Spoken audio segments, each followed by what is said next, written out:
सुधांशु त्रिवेदी जी, पहला सवाल आप ही से ये है, क्या आप इनको बार बार आरोप लगाते हैं कि भाई ये जाति का कार्ड खेलते हैं, तो ये ओबीसी आउटरीच ये जातिवाद नहीं है?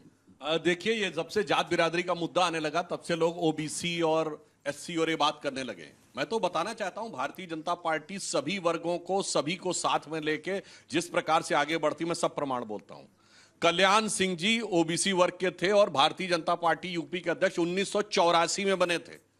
आज से 42 साल पहले मैं चैलेंज करके पूछता हूं, 1980 के दशक में किसी ने अपनी पार्टी का अध्यक्ष अगर ओबीसी बनाया हो तो बताइए। अब आइए, विनय कटियार जी 1986 में बजरंग दल के अध्यक्ष बन गए थे। उमा भारती जी 1988 में सांसद बन गई थी और भारतीय जनता पार्टी की बड़ी नेता बन गई थी। और 9 नवंबर 1989 को, जिस दिन श्री राम जन्मभूमि का शिलान्यास हुआ था, उस दिन पहली ईंट कामेश्वर चौपाल जी से रखवाई थी, जो अभी दिवंगत हुए हैं पिछले साल, और वो अनुसूचित जाति से थे। पूरा जो हिंदुत्व का मूवमेंट था उसमें सभी जातियां पूरी तरीके से साथ में थी। तो हम तो सबको साथ में लेके चलते हैं, मगर दूसरे लोगों के लिए जानते क्या रहता है? उनके लिए सरकार बनाने का फार्मूला जो है वो जात पे होके कैसे जाता है? जैसे आप लोग मोबाइल देखते हैं, मोबाइल में 2 सिस्टम होते हैं ना, GSM global system of mobile, और एक सीडीएमए होता था, कोड डिवीजन मल्टीपल एक्सेस। पर इनके लिए एक सीडीएमए एक दूसरा है। इनका फार्मूला क्या CDMA? Caste divide and Muslim appeasement. यानी इनके लिए जात बिरादरी का मतलब है हिंदुओं में कास्ट को डिवाइड करना और मुस्लिम एकजुट रखना। और मैं फिर एक बात कहूंगा, थोड़ा सा यहां पर किसी को अन्यथा लग सकता है, मैंने जो पहले में बात कही है कि जब यह देश बना तो इस देश के 2 टुकड़े हुए, जो अब 3 टुकड़े हैं, पाकिस्तान, बांग्लादेश, 2 इस्लामिक राष्ट्र बने और भारत आंशिक इस्लामिक राष्ट्र बना। क्यों? संविधान की दृष्टि से, क्योंकि संविधान में वो तमाम प्रावधान हैं जो किसी भी सेकुलर देश में नहीं होते। शरिया कॉन्स्टिट्यूशन से ऊपर, वो छोड़िए। आज भी मैं कह रहा हूं, हमारी सरकार आने के बाद भी भारत का इंटेलेक्चुअल एस्टेब्लिशमेंट में अभी भी वो आंशिक मुस्लिम राष्ट्र का इंपैक्ट है, इंक्लूडिंग मीडिया। आप कहेंगे कैसे भाई? मैं कहूंगा बताइए। अभी जब आएगा किसी भी क्षेत्र का आप विवरण देखते हैं तो क्या लिख के आता है? इतने ब्राह्मण, इतने ठाकुर, इतने जाट, इतने कुर्मी, इतने यादव, इतने वो, और इतने मुस्लिम। यानी ये क्या हो गया? कास्ट डिवाइड एंड मुस्लिम मत। कोई तो नहीं कहता इतने शेख, इतने सैयद, इतने गद्दी, इतने घोसी, इतने हलालखोर, इतने बहना, इतने शिया, इतने सुन्नी, इतने अहले हदीस, इतने देवबंदी, इतने बरेलवी। कभी लिखा है ना? तो इसीलिए मैं कहना चाहता हूं, ये जो नजरिया है देखने का, इसीलिए हम या क्या कहना चाहते हैं, एक भारत श्रेष्ठ भारत। और इसीलिए हम आज से नहीं, 40 साल से हम ये कहेंगे कि अनेकता में एक मंत्र को जन जन फिर अपनाता है, देखो प्यारा देश हमारा आगे बढ़ता जाता है। तो हम सबको साथ में लेके चलते हैं, बाकी लोग डिवाइड करके चलते हैं। वैसे एक बात बताएं, डिवाइड वाली पॉलिटिक्स में एक और बात मैं कहूंगा, यह होती सुविधा की राजनीति। भाई एक मुस्लिम वोट पक्का पकड़ लो और उसके लिए भी क्या है, चंद कट्टरपंथी आ जाते हैं जो कहते हैं हम होलसेल विक्रेता है, थोक विक्रेता फला चीज के, तो थोक विक्रेता बन के आ जाते हैं। फिर जातियों में डिवाइड करो, 1-2 बड़ी जाति पकड़ लो, उत्तर से दक्षिण तक। मतलब मैं कह रहा हूं, आप हरियाणा से लेके और कर्नाटक और आंध्र तक देख लीजिए, एक जाति जो 10-12% हो उसमें उसको ले लो, फिर मुस्लिम को ले लो और आसानी से हो जाता। हम क्या करते हैं, हम जमीन से शुरू करके एक एक तिनका जोड़कर जहां तक पहुंचते हैं। याद करिए बंगाल के चुनाव में 2021 में क्या बोले थे ममता जी के रणनीतिकार प्रशांत किशोर? हमारी तो गिनती ही 30% से शुरू होती है, भाजपा क्या मुकाबला करेगी? और हमने -30 से शुरू करके बंगाल में इतिहास बदल के दिखा दिया। इसलिए हम वो नहीं है जो फूलों का हार लेके आगे आते हैं। मोदी जी और योगी जी उन विचारों के हैं जो अंगारों का हार लेके चलते। तो एक पंक्ति कह के समाप्त करता हूं, अंगार हार उनका जिनकी सुन हाक समय रुक जाता है, आदेश जिधर कर देते हैं इतिहास उधर मुड़ जाता है। लेकिन सुधांशु जी, मुझे पता नहीं चला कि ओबीसी आउटरीच क्यों आप लोग कर रहे हैं। मैं दूसरी बार पुनः कोशिश करूंगी समझने के लिए। लेकिन अमित जमई जी, आपका तो फॉर्मूला ही ऐसा है जिसमें आप अब्रिविएशन दे रहे हैं कास्ट के लिए, इसका क्या मतलब है? देखिए, बाकी सब पूरी यूपी की जनता क्यों नहीं कहते हैं? आप समस्या समझिए सुधांशु जी की, इनकी पार्टी की, प्रधानमंत्री की, और जो डबल इंजन वाले लोग हैं। 2024 में माननीय राष्ट्रीय अध्यक्ष अखिलेश यादव जी ने बीजेपी आरएसएस को ऐसी चोट दी कि वो जो जख्म है वो अभी भर नहीं रहा है। भारतीय जनता पार्टी उत्तर प्रदेश में हाफ हो गई। लोकसभा के चुनाव में कुर्मी समाज का एक बड़ा हिस्सा, लैंड होल्डिंग उत्तर प्रदेश में सबसे ज्यादा उनके पास है, उन्होंने समाजवादी पार्टी को, पूर्ण बात है, ध्यान देने योग्य, माननीय अखिलेश यादव जी को चुना। पहले ये कह रहे हैं हम जाति तो मानते नहीं हैं बीजेपी वाले, फिर कह रहे हैं उमा भारती जी की किया जाती थी, फिर कह रहे हैं कि वो हमारे कल्याण सिंह जी उनकी किया जाती थी। यही सुधांशु जी हैं जो हर कार्यक्रम में बोलते हैं कि हमारे देश का प्रधानमंत्री पिछड़े समाज से है। If you don't believe on cost, आप हमारे नौजवानों के सामने फिर आप इनको बेवकूफ क्यों बना रहे हैं? सीधी सी बात है कि हमारे देश में सामाजिक न्याय की जो राजनीति है, 1967 के बाद सोशलिस्टों का इस भारत में उदय हुआ। अगर एसटी, एसटी, ओबीसी मिला के जो हमारे देश में आबादी 80% है, अगर आज उनके लड़के लड़कियों को शिक्षा में, नौकरियों में, मंडल कमीशन के बाद, जब मंडल कमीशन हुआ तो सुधांशु जी की पार्टी के लोग अपने आप को आग जला के मार रहे थे अपने आप को। पूरे देश में इन लोगों ने जला दिया हमारे देश को कि ये कैसे पिछड़ों को 27% आरक्षण मिल गया। ये तो अर्जुन सिंह जी थे शिक्षा मंत्री यूपीए 2 में, यूपीए 1 में, कि उन्होंने शिक्षा में भी इस देश के पिछड़ों के लिए जो 60% आबादी है, नहीं तो आज शिक्षा में कहीं पिछड़े समाज की गिनती नहीं होती। अगर ये गिनती देना, अगर उनको अधिकार देना, अगर माननीय अखिलेश जी के जरिए उनको गिन के एससी, एसटी, ओबीसी की 80% आबादी को हक अधिकार देना, आप हमको जातिवादी कहलाते हैं तो हम अपने आप को जातिवादी कहलाने को तैयार है। लेकिन आप क्यों मंडल की पॉलिटिक्स पे आ रहे हैं? इनके यहां उत्तर प्रदेश में अंजना जी, मंडल कमीशन, मंडल की पॉलिटिक्स में पीडीए, पिछड़ा दलित अगड़ा, ये इनका नया फॉर्मूला है। क्यों आपको चाहिए पिछड़ा और दलित, जब आप इस देश के अंदर शिक्षा में, नौकरियों में आरक्षण खत्म कर रहे हो निजीकरण के जरिए?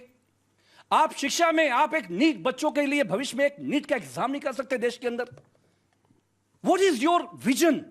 ठीक है। और अखिलेश यादव जी ने देश की तीसरी सबसे बड़ी पार्टी 2024 में बन गई। और हम आपको आज, सुधांशु जी, आप हम सबके बड़े हैं, बड़ा हमसे इज्जत करते हैं, 2027 में पीडीए के फार्मूले पे समाजवादी इंडिया गठबंधन की सरकार बन रही है। 250 प्लस, मैं आज इनके सामने कह के जा रहा हूं अंजना जी के साथ, भारतीय जनता पार्टी आपकी हवा में उड़ने वाली है। चलिए ठीक है, जवाब दीजिए। वैसे एक बात बताएं, पीडीए में एक को इन्होंने अगड़ा बोल दिया, कभी अल्पसंख्यक, ये तो आप कभी वाला है, आदिवासी, कभी आधी आबादी, मगर एक पक्का है, वो है अपराधी। एक का मतलब अपराधी, इसमें कोई चिंता मत करिए। जैसे योगी जी ने बोला भाई हमारा 1 डिस्ट्रिक्ट 1 प्रोडक्ट, इनका है 1 डिस्ट्रिक्ट 1 माफिया। वैसे आप लोगों ने सुना होगा ना FMCG, fast moving consumer goods, इनका फार्मूला था, मतलब 1 डिस्ट्रिक्ट 1 माफिया तो था ही था।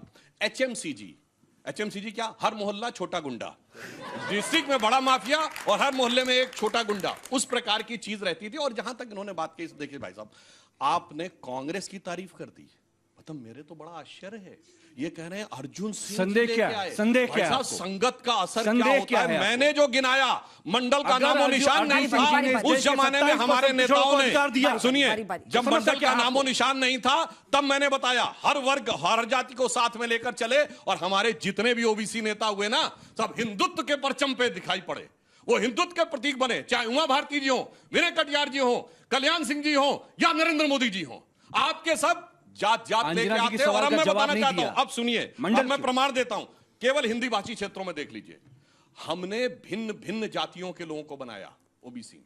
बताइए, आज पहले कल्याण सिंह जी बने, केशव मौर्य जी यूपी में डिप्टी सीएम, आइए अभय जी के प्रांत में मध्य प्रदेश में उमा भारती जी, बाबूलाल गौड़ जी, शिवराज सिंह चौहान जी, मोहन यादव जी, सब अलग अलग जातियों के। अब आइए हमारे बिहार में अभी सम्राट चौधरी जी, इससे पहले जो हमारे डिप्टी सीएम रहे सुशील मोदी जी, तारकेश्वर जी, रेणुका देवी जी, सब अलग अलग जातियों के। आपने अपनी जात के अलावा एक दूसरी जाति का बनाया हो तो बताइए, इसे कहते हैं सबको साथ में लेके चलना। और एक होता केवल अपने, और वैसे तो एक बार बता दूं विद ड्यू रिस्पेक्ट, वैसे तो भाई साहब जात की बात आप नहीं करते, फिर ये MY क्या है? ये जात थोड़ी है। MY कभी कह नहीं, रहे हैं कि वो जातिवादी है, उन्होंने ओबीसी करा। नेताजी के आप साथ क्यों ओबीसी कर रहे हैं? वो तो कह रहे हैं कि हम जातिवादी हैं। आप मंडल कमीशन की पॉलिटिक्स क्यों कर रहे हैं? बताइए आप। हम मंडल की पॉलिटिक्स क्या कर रहे हैं? हम तो बहुत पहले से कर रहे थे। जब कुर्मी वोट खसक गया, पंकज चौधरी जी प्रदेश के अध्यक्ष बनाए गए, जबकि वो मंत्री हैं मरकज में। इससे पहले सुनिए, आप कुर्मी वोट की बात करें, विनय कटियार जी उसी समुदाय से हमारे प्रदेश अध्यक्ष 2004 में रहे। वो विनय कटियार जिनको राम मंदिर में हमारे घुसने नहीं दिया गया, 7 में रहे। वो विनय कटियार प्रतिपक्ष क्या जिनको राम मंदिर में घुसने नहीं दिया गया। बारी अब हमने टर्न में बोलिए, ये कह रहे जैसे कि हमने पंकज चौधरी जी को आप बनाया। अरे विनय कटियार जी 2003-4 में, 2002 में सॉरी, भारतीय जनता पार्टी के प्रदेश अध्यक्ष रहे, वो भी कुर्मी बिरादरी से थे। इसलिए हम ये कह रहे हैं। मगर मैं पूछना चाहता हूं, चलो कुर्मी बिरादरी और वो भी छोड़िए, यादव बिरादरी भी छोड़ दीजिए। एक यादव बताइए, एक यादव जिसको राष्ट्रीय अध्यक्ष या मुख्यमंत्री बनाया हो, चाहे बिहार में चाहे उत्तर प्रदेश में। अपनी बिरादरी में भी कोई दूसरा नहीं दिखता और पिछड़ों की बात करते। एक सेकंड। अभी उन्होंने बोला कि मोहन यादव जी को बना दिया मुख्यमंत्री। अगर आपने मोहन यादव जी को इस्तेमाल करके काम आपका पूरा हो गया, पूरे देश में भारतीय जनता पार्टी देश की सबसे भ्रष्ट पार्टी है।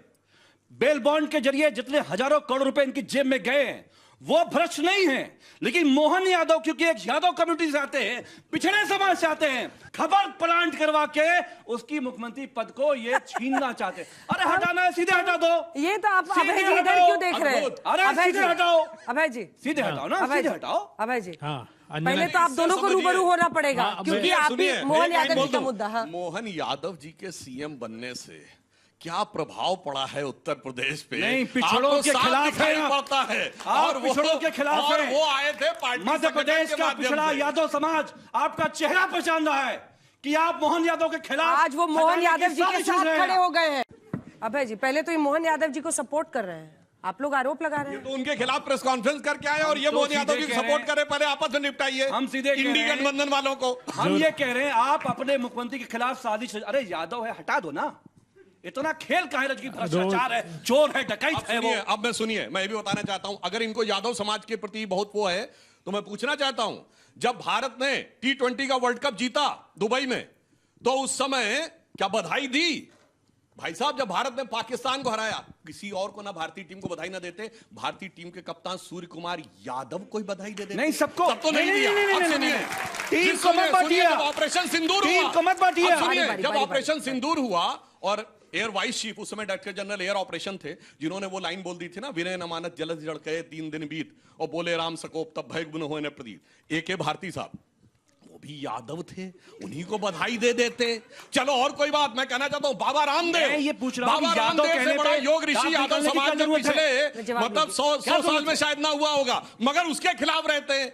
मगर जैसे ही कोई और नजर आएगा, बल्कि अन्यथा नहीं लेना, भूपेंद्र यादव जी भी यादव हैं और अन्य लोग आएंगे तो उनके लिए ज्यादा। भूपेंद्र यादव जी भी यादव हैं। यादव कह के जो आप मजाक उड़ा रहे हो ना, वो भी आपका प्रोग्राम देख रहे होंगे। बाबूलाल गौर जी भी यादव थे। नहीं, दो सीएम यादव बनाए, आप दूसरा यादव बताइए। हम ये कह रहे हैं, हम ये कह रहे हैं, आपका उत्तर प्रदेश में पंकज चौधरी जी पहले तो यही निपटा लें कि मोहन यादव जी पर कांग्रेस पार्टी का स्टैंड क्या है। बना दिया। बोले बुरा जो देखन में चला, बुरा न मिलिया कोई। जो दल देखा भाजपा, इनसे बुरा न कोई। भारतीय जनता पार्टी के प्रवक्ता साहब बहुत विद्वान व्यक्ति हैं। देश के सरोकार की एक भी बात की अभी तक वक्तव्य में? सिर्फ हिंदू और मुसलमान के अलावा कुछ भी नहीं है इनके पास। इन बच्चों का भविष्य नीट की परीक्षा में बर्बाद कर रहे हैं, एक शब्द नहीं निकला, लेकिन सिर्फ हिंदू मुसलमान। कश्मीर जाएंगे तो आतंकवादी सैफुल्लाह फारूक को टिकट देते हैं, घोषित आतंकवादी। देखिएगा आप, 10 साल जेल में रहा, पंडितों का हत्यारा, उसको टिकट दिया इन लोगों ने, अपने राजनीतिक दल से चुनाव लड़ाया। बड़े कह रहे थे अपराधी अपराधी, उत्तर प्रदेश के अपराधी।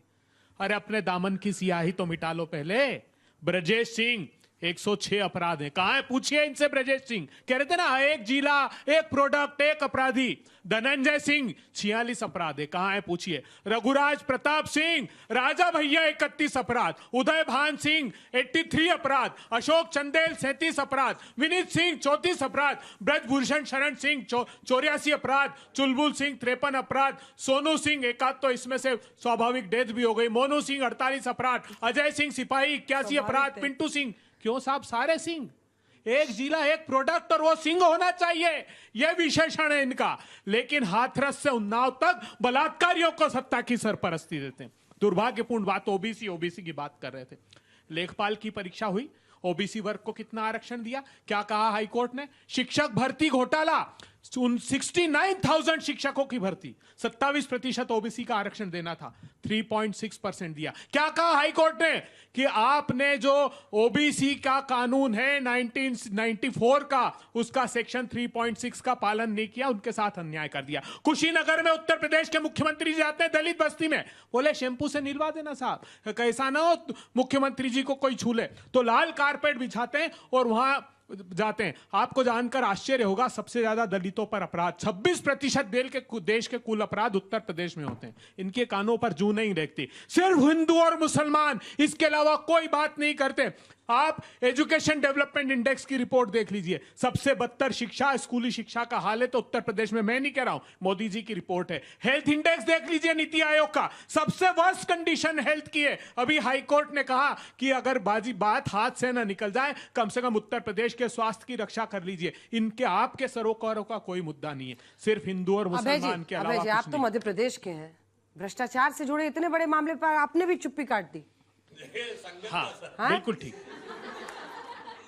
बहुत ही अच्छा आपने मेरे संज्ञान में लाया। मैं अपने साथी भाई को यह कहना चाहता हूं, यह मामला जाति का नहीं है साहब मोहन यादव जी की, यह जमीन का मामला है। जाति से मत जोड़िए उसको। ओबीसी वर्ग का मैंने तो कोई नहीं देखा जो इतने भीषणतम भ्रष्टाचार में डूबा हुआ आदमी हो। ओबीसी के नाम पर और जाति के नाम पर दोनों लोग संरक्षण दे रहे हैं। एक मेरी बात सुनिए ना, अरे सोच रहे हैं कि मुस्कुराए, सुनिए, ये तो आदतन अपराधी हैं। वेस्ट बंगाल में जाएंगे और शुभेंदु अधिकारी को प्रधानमंत्री हमारे बोले देखो टीवी पे भ्रष्टाचार ही पकड़ाया है, टीवी पे रिश्वत खा रहा, उसको चीफ मिनिस्टर बना दिया। हेमंत बिस्वा शर्मा बुकलेट निकाली उसके खिलाफ, कहा कि ये देखो लुई बर्जर का आरोपी अमेरिका की कंपनी से पैसे खा रहा है, उसको चीफ मिनिस्टर बना दिया। हर एक प्रांत में चले जाइए, अजीत पवार से लेकर हसन मुश्रीफ से लेकर तो उनको समझाइए प्रफुल्ल पटेल, जितनों को हो, ये तो उत्तर प्रदेश की और देश की जनता समझाएगी। उन्होंने कहा है कि योगी, आप उनका स्टेटमेंट सुनिए अखिलेश जी का, उन्होंने कहा 3 मुख्यमंत्री बदलने इनको, एक बदलने मोहन यादव ये को, मुख्य बात एक बदलने राजस्थान के चीफ मिनिस्टर को और एक आदित्यनाथ जी को। ये जिस केशव प्रसाद मौर्य जी का जिक्र कर रहे थे, अरे उनकी तरफ मुंह करके बैठते भी नहीं है केशव प्रसाद। मैम बोले उससे पहले इसका एक जवाब आप दीजिए कि अखिलेश जी ने कहा है 3 मुख्यमंत्री बदलने। एक बात बहुत साफ हो गई, इसलिए ये सब किया जा रहा है। दोनों के बीच में एक बात बहुत साफ हो गई कि हमारा यादव अखिलेश यादव से बड़ा है, क्योंकि ये उनका समर्थन कर दिए। कभी मोहन यादव जी ने अखिलेश यादव की तरफदारी नहीं की, पहली बात। दूसरी बात, आपातकाल का काला दिन, मगर आपातकाल में जेल में रहे ये बोलने का साहस नहीं कर पाएंगे। और सुनिए, और वो आकर इनके वाले जवाब के ऊपर जवाब नहीं दे पाएंगे। इसीलिए इनके लिए एक पंक्ति में कहूंगा, इन दोनों का जैसा साथ है। और देखिए मध्य प्रदेश चुनाव 2023 आपको याद है ना, जब कमलनाथ जी ने कहा था अखिलेश वखिलेश छोड़ो, और अखिलेश जी ने कहा था कांग्रेस बहुत चालू पार्टी है, संभल के रहना चाहिए। तो इन दोनों के लिए मैं कहूंगा, दोनों की नजर करते हुए, कि शाम तक सुबह की नजरों से उतर जाते हैं, इस कदर समझौतों पे जीते हैं कि जमीर ही मर जाते हैं।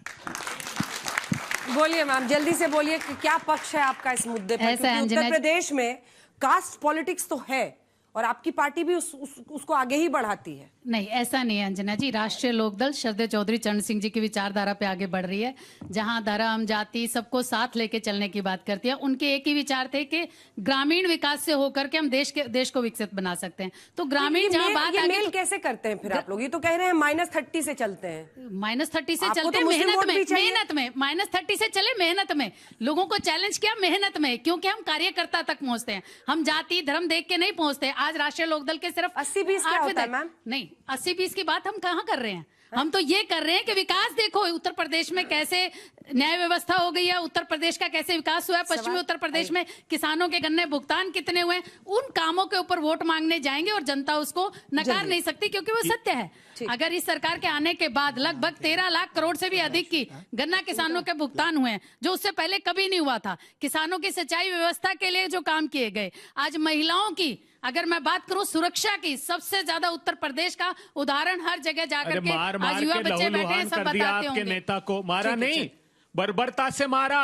वो सिर्फ उसका कसूर ये था कि हाथरस की बिटिया के लिए उत्तर प्रदेश में जब आप जाएंगे तो उत्तर अगर प्रदेश आप के 17 से सवाल लेते पहले हैं की बच्चों के, व्यवस्था जल्दी देखेंगे। मैम मेरा सवाल अमित सर से है, मैं सुधांशु सर के ही सवाल को आगे बढ़ाऊंगा। अमीक जी से उनको अभी बहुत दया आ रही थी मोहन यादव सर से, क्योंकि वो यादव समाज से हैं। तो ये दया जब हमारे कप्तान सूर्य कुमार यादव को जब कप्तानी से हटा दिया गया लगातार वर्ल्ड कप जिताने के बाद, तो उस समय इन लोग का आवाज क्यों नहीं उठा? देखो, आज जो भी पिछड़े समाज के लोग हैं, अगर मंडल कमीशन इस देश में नहीं होता, अगर मरहूम नेता मुलायम सिंह यादव जी उत्तर प्रदेश में मंडल कमीशन नहीं ले आते, ये लोग 54 के लागू किया था अरे मुख्यमंत्री भैया रहते हुए। मंडल कमीशन बीपी सिंह प्रदेश लाए में- थे और ये चंद्रशेखर जी के साथ चले मैं गए कह थे रहा हूँ भाई। राज्य अरे यार, प्रदेश। इतना तो झूठ अच्छा, ना बोलिए। आपने विरोध किया था, सपोर्ट किया था, पहले बताइए। हम लोगों ने कोई विरोध नहीं किया था, हमने अच्छा। पूरा सपोर्ट किया था। खुला आग 6 कहाँ लगवाई सितंबर थी? 2000 पूरे देश में 1990 छात्रों ने आग को लगवाई। राजीव गांधी ने अपने जीवन का सबसे पूरे लंबा देश भाषण दिया है में- मंडल के अगेंस्ट। क्वेश्चन कांग्रेस के जो लीडर है उनसे, सॉरी मतलब जो भी मेंबर है उनसे,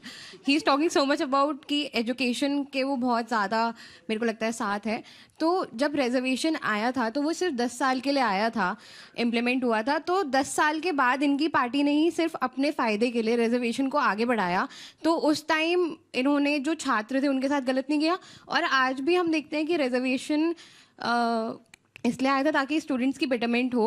बट मेरे को तो नहीं लगता कि जो जनरल में स्टूडेंट्स हैं उनको कुछ भी बेटरमेंट मिल रही है, क्योंकि ठीक। Okay thank you. Anjana ji, और 2-3 सवाल लेते हैं एक साथ से, आइए जल्दी जल्दी आइए, आगे आ जाइए। मेरा बहुत सीधा सा एक और सवाल है जिस पे मुद्दा भी हमारा वही है कि जो 2027 का इलेक्शन है वो किस पे लड़ा जा रहा है, जात पे बात पे, या फिर जो हमारी व्यवस्था है उसको सुधारने के लिए, या फिर किस चीज पे? मेरा सवाल अपोजिशन पार्टी से है कि आप बोल रहे हो कि बीजेपी जो है वो जात के ऊपर लड़ती है। तो मेरा आपसे ये सवाल है, जिस टाइम पे हिंदू लड़के को बांग्लादेश में बीचों बीच जलाया जा रहा था तब कांग्रेस ने चुप्पी क्यों साधी थी? तब उसका कोई सवाल क्यों नहीं उठा था? और जिस समय पे सर्जिकल स्ट्राइक हुई थी, बीजेपी लगी हुई थी वहां से अपने हिंदुओं को बचाने के लिए, उस टाइम पे कांग्रेस ने सबूत क्यों मांगा था सपोर्ट करने की बजाय? ठीक है, तो क्या आप मैम मेरा सवाल दोनों पार्टी से है जल्दी, कि जल्दी, हाँ। 27 में इलेक्शंस आ रहे हैं और 26 में अभी राम मंदिर का घोटाला हुआ रखा है। तो ये क्या कोई एक पॉलिटिकल स्ट्रैटेजी ताकि इलेक्शंस 27 के जीत सके, या ये क्या है एक्चुअल में? ठीक दोनों में एक तो हम है, दूसरा देखिए वाला यूपी किसमें है? देखिए यूपी की जो पॉलिटिक्स है वो पूरी कास्ट बेस्ड है। तो मेरा सवाल भाजपा और ओपोजिशन दोनों से है कि आप लोग इस देश की पॉलिटिक्स में जाति और धर्म को लाना कब बंद करेंगे? अंजना जी, मेरा सवाल सुधांशु जी से है कि आपने कहा कि माफिया इस देश में भाजपा ने पूरी तरीके से जड़ से खत्म कर दिया है। मैं जिस डिस्ट्रिक्ट से आता हूं वहां पे भाजपा की सरकार है और वहां पे अभी भी सैंड माफिया, बालू माफिया का पूरा खेल चल रहा है। जब विपक्ष सत्ता में था तो भाजपा हर समस्या के लिए विपक्ष से जवाब मांगती थी और ठहराती थी कि वो उनकी गलती है। तो आज जब आपकी सत्ता इतने टाइम से है तो यहाँ पे जो पेपर लीक, बेरोजगारी और अभी भी इतनी ज्यादा इन्फ्लेशन है, तो आप इसके ऊपर कभी अकाउंटेबिलिटी लेंगे या नहीं? यहाँ मान ले कि ये सरकार सिर्फ डबल इंजन की आपकी किसी काम की नहीं इन्फ्लेशन है। कितना है इस आखिरी समय? सवाल। इस समय कितना मैं इन्फ्लेशन? मेरा एक साथ एक साथ एक साथ एक बहुत मेरा सवाल सर से है। सर कह रहे थे कि सर मेरा सवाल आपसे है कि आप कह रहे थे कि समाजवादी पार्टी और कांग्रेस अपनी कंडीशन के हिसाब से अलायंस बनाती है। आरएलडी ने भी आपको 2024 में ज्वाइन करा था, उससे पहले वो भी समाजवादी पार्टी के साथ मिलकर आपके खिलाफ ये इलेक्शन लड़ रही थी लोकसभा में, जो कि उन्होंने काफी टक्कर दी थी। तो मेरा इस बात से है कि आप अपनी कंडीशन जब आपको दिखता है कि उस सामने वाले सारे पार्टी एक ही थाली के छट्टे बट्टे हैं, यही कह रहे हैं आप भी अंजना तो जी, मिलते रहते हैं। मैं चलो जवाब देता हूं। जवाब देखिए, दीजिए, इसका जवाब उससे दो। पहले भी 2002 के चुनाव में भी अजीत सिंह जी हमारे साथ रहे। सबसे बड़ी बात यंगर जनरेशन को नहीं पता होगा, हमारी जनरेशन वालों को भी नहीं पता रहता। 67 के चुनाव में यूपी में हमारे 96 एमएलए आए थे जनसंघ के, और चौधरी चरण सिंह जी को जो पहली बार मुख्यमंत्री बनाया गया उस समय जनसंघ के सपोर्ट से बने थे। तो हमारा चौधरी चरण सिंह जी के साथ जो संबंध है वो उस जमाने से है भाई साहब, जिस समय भारतीय जनता पार्टी नहीं बनी थी। आई एम टॉकिंग अबाउट 68-69, जब संयुक्त विधायक दल की सरकारें बनी थी। इसलिए, और मैं एक और बात कहना चाहता हूं, एक फैक्ट जरूर बच्चों को पता होना चाहिए, मंडल लागू किस दिन हुआ था, इसलिए उसका ओबीसी पॉलिटिक्स से कोई लेना देना नहीं था, ना कोई पिछड़ों के उत्थान से मतलब था। 7 अगस्त 1990, उस समय हम लोग स्कूल और कॉलेज में पढ़ते थे, जैसे आप लोगों की उम्र के थे। आप सोचिए 15 अगस्त को होता है स्वतंत्रता दिवस, अगर किसी को इतनी बड़ी घोषणा करनी थी लाल किले की प्राचीर से करता। 7 दिन पहले क्यों घोषणा की, उसका प्रमाण है। और ये मैं कोट करके बोल रहा हूं, कंचा लैया बहुत बड़े भाजपा विरोधी दलित थिंकर हैं, सो कॉल्ड दलित थिंकर, जिनको कांग्रेस पार्टी ने तालकटोरा स्टेडियम में राहुल गांधी ने सम्मानित किया था बुलाकर। उन्होंने किताब लिखी है Shudras a new path ahead, उसमें शरद यादव जी ने खुद एक चैप्टर लिखा। उन्होंने लिखा कि वीपी सिंह ने मुझे बुलाया 1 और 2 अगस्त को और कहा कि देवीलाल की रैली में हमारे ज्यादा सांसद चले जाएंगे तो रोकने का क्या उपाय है। तो मैंने कहा मंडल लागू कर दो। वीपी सिंह लागू नहीं करना चाहते थे, ये मैं नहीं कह रहा हूं, कंचा लैया की किताब में शरद यादव लिख रहे हैं। तो कहा, बड़े अनमने ढंग से वीपी सिंह तैयार हुए, उन्होंने कहा मैं 15 अगस्त को घोषणा करूंगा।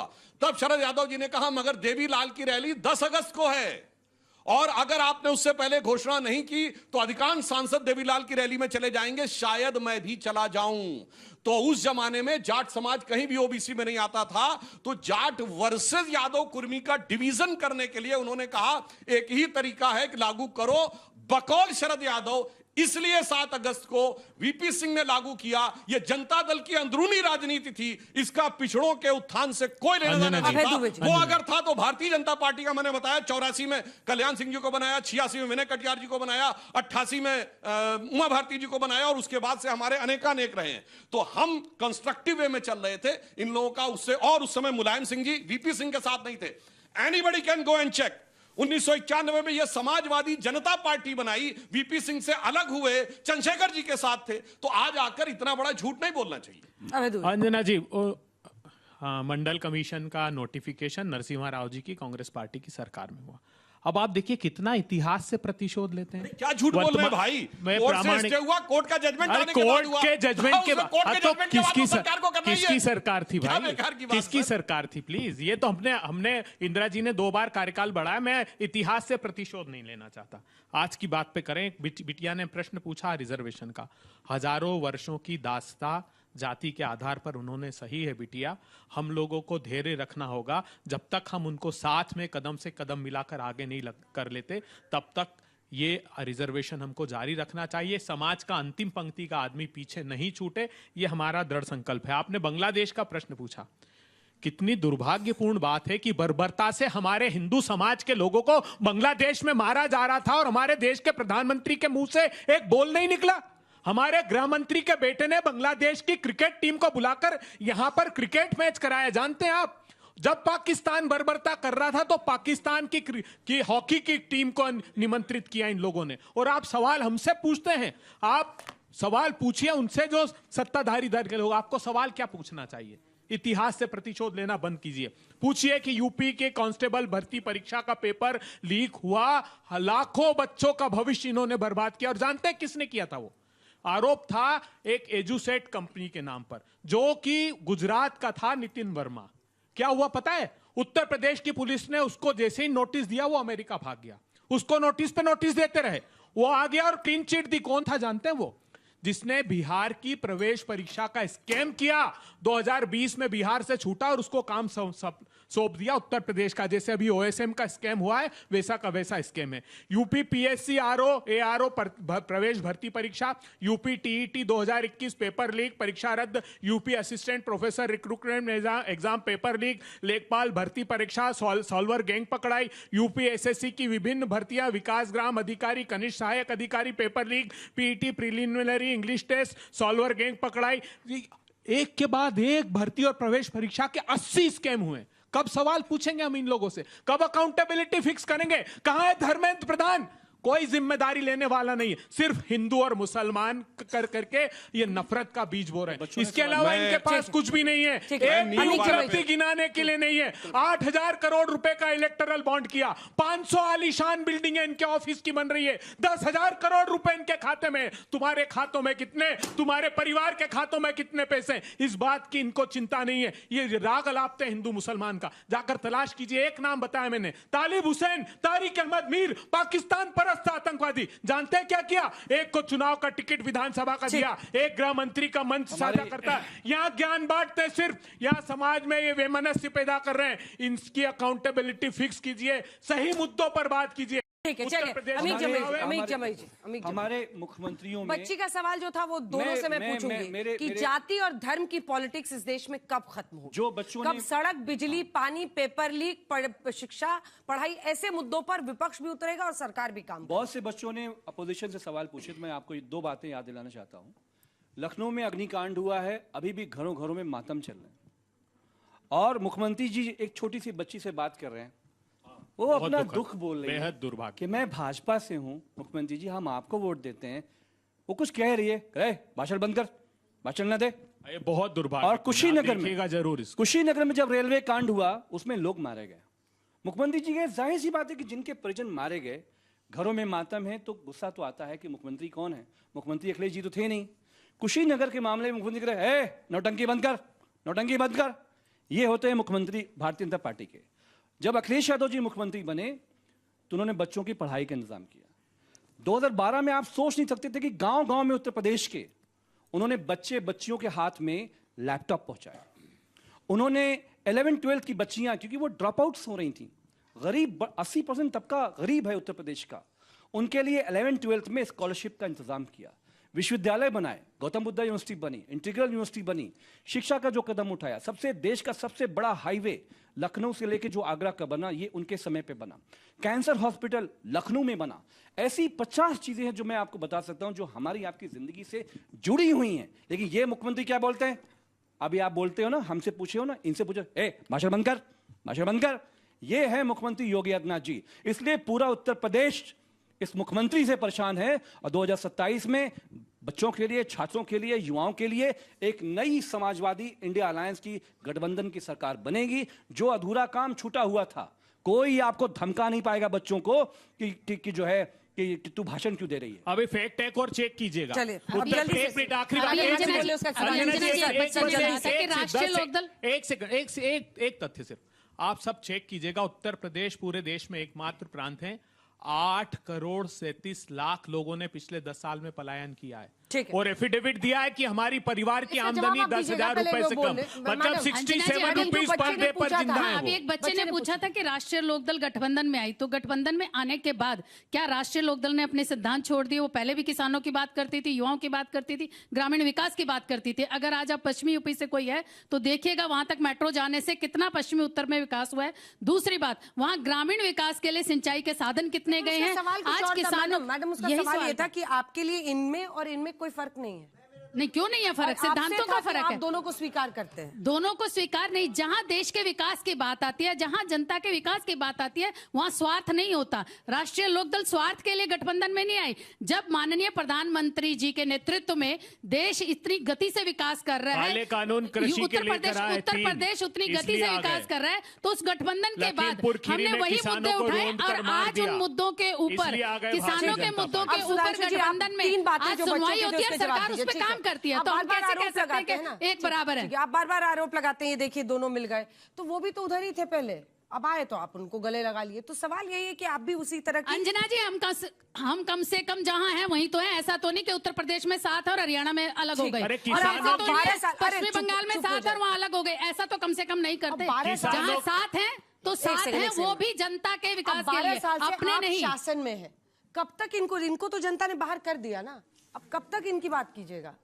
आप शासन में है, आप सरकार है साहब। ये बात मान लीजिए कि इनको ज्ञानेश कुमार जी ने अंदर कर रखा है। ऐसा नहीं है, फिर दावेदार भी नहीं ना, तो फिर बात खत्म हो गई। जी ने इनको अंदर कर रखा है। अब मैं बताता हूं पॉइंट बाय पॉइंट। इन्होंने नीट का सवाल उठाया, तो मैं याद दिलाना चाहता हूं, बेंगलोर में कई परीक्षार्थी इसलिए अपना एग्जाम देने नहीं पहुंच पाए क्योंकि कांग्रेस के प्रदेश अध्यक्ष बीके हरिप्रसाद जी की रैली थी और उन रोते हुए बच्चों को लोगों ने देखा। आप रैली का टाइम नहीं चेंज कर सकते थे? डेट और टाइम पहले से पता था। और मैं उदाहरण देना चाहता हूं, प्रधानमंत्री जी उसी दिन कोलकाता से आए, 1:20 पे लैंड के एयरपोर्ट के ऊपर। He waited for 45 minute. चूंकि अब देखिए, आपने टर्न पे बोलिए, देखिए आपने किसी के में नहीं बोला था, देखिए मैं किसी के में नहीं बोला, आपने अपने टर्न पे सर देखिए प्रधानमंत्री जी ने 45 मिनट इसलिए वेट किया कि 2 बजे नीट की परीक्षा थी, सारे जो भी अभ्यर्थी हैं वो पहुंच जाए, तो 2:05 पे वहां से निकले। ये होता है सोचना। और इनकी रैली हो रही है और ये अपना टाइम, डेट तो छोड़िए, टाइम तक चेंज करने को तैयार नहीं है। और उसके बाद मैं दूसरी बात कहता हूं, भाई साहब ये बताइए अभय जी, वो अजमेर से जयपुर तक पेपर लीक के लिए यात्रा किसने निकाली थी जब अशोक गहलोत सीएम थे? सचिन पायलट ने निकाली थी ना, और कहा था कि बच्चों के साथ बहुत अन्याय हो रहा है, पेपर अंदर बंद है और बाहर लीक हो गया, ये तो जादू है। तो अशोक गहलोत जी ने कहा मैं जादूगर हूं, मैं सब ठीक कर दूंगा। और सचिन पायलट जी ने कहा मेरे पैरों के छाले भले ही फूट जाएं, मगर राजस्थान में जो अन्याय हो रहा है अशोक गहलोत जी की सरकार से, इनके नेता इनकी सरकार में इनके खिलाफ यात्रा निकाले और आज आकर ये लोग बड़ी बड़ी बातें। इसी के साथ आप सभी का बहुत बहुत धन्यवाद हमारे साथ इस चर्चा में जुड़ने के लिए।